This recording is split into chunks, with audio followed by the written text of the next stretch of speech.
This is how to do a gel X removal without damaging your natural nails. In order to remove the gel X, we do need to use an e-file, and this is my favorite e-file and my favorite e-file bit. I will have it linked in the caption below. I like to use my e-file at a high speed at least 30,000 RPMs to get the fastest removal, and I do use it in the forward position as well. I do like to go in with some nail clippers to clip off the excess gel extensions, and I like to have some spare cuticle nippers to nip off any 3D or charms. First, we are going to go in with our clippers and just going to clip down the length of the gel X down to where the natural nail is. I like to flip them upside down so I can get a really good view. Do want to be careful at this point to not cut too close to your client's hyponychium. I normally just cut to where the natural nail starts to be safe. Here you can see a little bit better where I'm clipping right where the nail starts and I'm not actually clipping the natural nail whatsoever. Now our goal when we're doing a gel X removal is to file down the gel X tip and the gel glue underneath as thin as we possibly can. I normally start by just going down towards the free edge and just kind of thinning it out all around. You want to make sure you're not sitting in one spot for too long because it can get quite hot. So I'll normally move around one side and just thin it out all over, and then I'll go in from right to left and I'll thin it out a bit more near the cuticle area as well as near the free edge. The free edge area is where it's going to actually be the thickest because that's typically where the gel is the thickest, right at the free edge when there's an apex of the gel X tip there. So we want to make sure we're thinning that out nice and thin, and you can normally look at it from a specific angle. Just look at it straight on and see if you can see how thin it is at the free edge.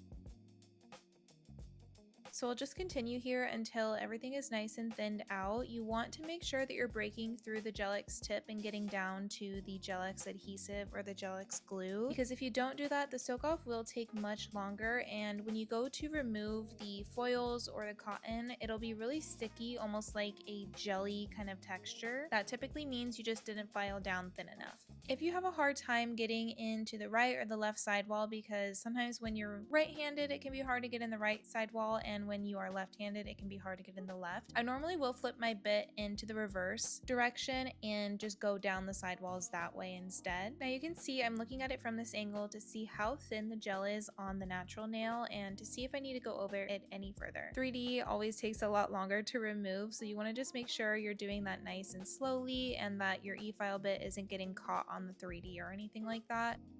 You typically have to break through the 3D and then the colored gel underneath and then the gel X tip and then the gel X adhesive. So sets with 3D or any kind of, 3D elements on them can definitely take a lot longer to remove. But really you just want to take your time and make sure that you are not hurting your client or yourself if you're doing this on yourself, because it is the same process. I just really like to take my time and go slow. I don't like to rush my soak offs because I do really care about the integrity of the natural nail underneath. And if you rush, you can end up ripping off layers of the nail or filing off layers of the nail if you're not being careful with this e-file bit.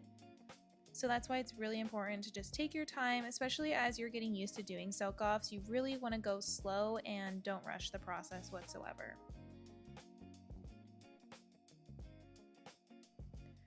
And here again, you can see I flipped my e-file into the reverse position, and now I'm going along that right sidewall just to try to get off and thin out as much of that gel X tip and the gel X adhesive as possible. Once you have got the gel X as thin as you are comfortable doing, you can go ahead and dust off all of that excess dust. Make sure you do it on the inside of their hand too, so that the acetone doesn't stick to that gel. At this point, if I know my client wants to trim their nails, I will just trim them now because it'll take a little bit less work when you're doing your soak off. So I normally just clip them as short as I can and as short as I feel comfortable doing with the gel still on, and then I will go in and wrap them in the cotton and acetone. When you leave the nail length on, it just takes a little bit longer, and like I said, that area is typically where the gel is the thickest. Sometimes that area can really be tricky to get the gel off properly, so I really just prefer to trim them down if my client's okay with that. Of course, some clients do like to grow their nails out underneath gel X, so you want to make sure you ask before you do that. Now we are going to go in and apply our cotton and acetone, and you want to make sure that the cotton is really thin and spread out and not a huge ball of cotton. If you put a huge ball of cotton on the nails, the actual cotton is going to be what's soaking up the acetone, not the gel on the nail. So you want to make sure that it's nice and thin, because otherwise it can dry out as well and it can cause the cotton to get stuck to the gel X tip. I typically like to wait about 10 minutes at least before I go in and do my first little file off. To use a mini sanding band for this process instead of scraping because I feel like it does a lot less damage to the natural nail. A lot of times when you go in with any kind of scraping tool, you are likely going to be using pressure, and sometimes you'll accidentally push something off that wasn't ready to come off yet. So I feel like using a sanding band is a lot more gentle and it's just a lot easier to do. So I normally just go over the nail a couple times, and if I need to, I will put the cotton back on and soak it in acetone again.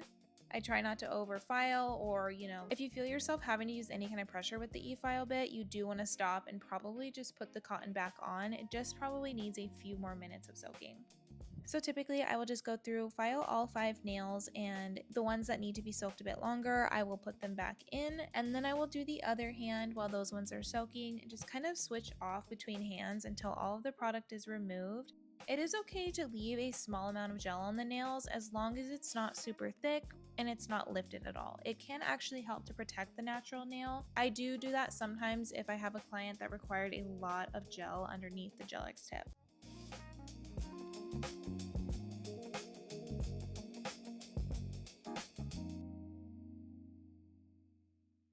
Once you've gone ahead and filed all of the gel off, or at least like 95% of the gel, you can go ahead and finish etching the rest of the nail, prepping the nails, prepping the cuticles, and then cleansing with alcohol.